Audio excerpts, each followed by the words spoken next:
କେନ୍ଦୁଝରରେ କାର୍ଯ୍ୟକ୍ରମ ଥିଲା। କୁଶଳେଶ୍ୱର ମହାଦେବଙ୍କ ପ୍ରାଙ୍ଗଣରେ ବା ତାଠାରୁ ଟିକେ ଦୂରରେ ପ୍ରୋଗ୍ରାମଟି ହେଉଥିଲା।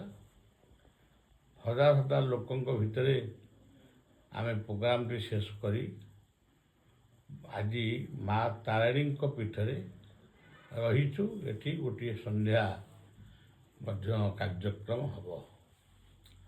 ସମସ୍ତେ ସେଥିପାଇଁ ଜାଗ୍ରତ ଅଛନ୍ତି। ପ୍ରୋଗ୍ରାମର ଅର୍ଥ ନୁହେଁ ନିଜର ପ୍ରଚାର କରିବା ବା ନିଜକୁ ପ୍ରତିଷ୍ଠା କରିବା, ଏସବୁ ଆମ ପ୍ରୋଗ୍ରାମର ଲକ୍ଷ୍ୟ ନୁହେଁ। ଆମ ପ୍ରୋଗ୍ରାମର ଲକ୍ଷ୍ୟ ଦେଶର ପ୍ରତିଷ୍ଠା, ବିଶ୍ୱର ଶାନ୍ତି, ପରିବେଶର ସୁରକ୍ଷା, ମଦ୍ୟମାଦକ ଠାରୁ ଦୂରେଇ ଯିବା, ଯୁବକମାନେ ଅନ୍ତତଃ ରାଷ୍ଟ୍ରପ୍ରେମୀ ହୁଅନ୍ତୁ, ପରିବାର ଗଢ଼ନ୍ତୁ। ଏଇ ସବୁ ହେଉଛି ଆମ ପ୍ରବଚନର ବା ଆମ କଥାର ଉଦ୍ଦେଶ୍ୟ।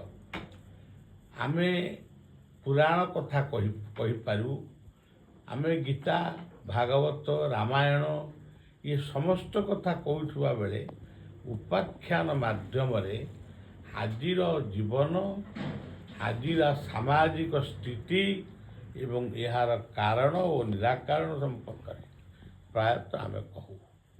ବର୍ତ୍ତମାନ ସମାଜ ପାଇଁ ସବୁଠାରୁ ବଡ଼ ଆହ୍ୱାନ ହେଉଛି ବୃକ୍ଷରୋପଣ ଏବଂ ରକ୍ଷଣ। ତାକୁ ଖାଲି ରୋପିଦେଲେ ହେବନି, ତା ରକ୍ଷା କର, ଜଙ୍ଗଲର ସୁରକ୍ଷା କର ଏବଂ ଜୀବ ପ୍ରତି ଦୟା ରଖ, ପରିବାର ପ୍ରତି ସଚେତନ ହୁଅ, ମଦ୍ୟମାଦକ ଠାରୁ ଦୂରେଇ ଯାଇ କର୍ମବାଦୀ ହୁଅ। ଭାଗ୍ୟବାଦୀ ହୁଅ ନା, କର୍ମ କଲେ ଭାଗ୍ୟ ଆପେ ଆପେ ଉଜ୍ଜଳ ହେବ। ଏ ହେଉଛି ଆମର ବାର୍ତ୍ତା।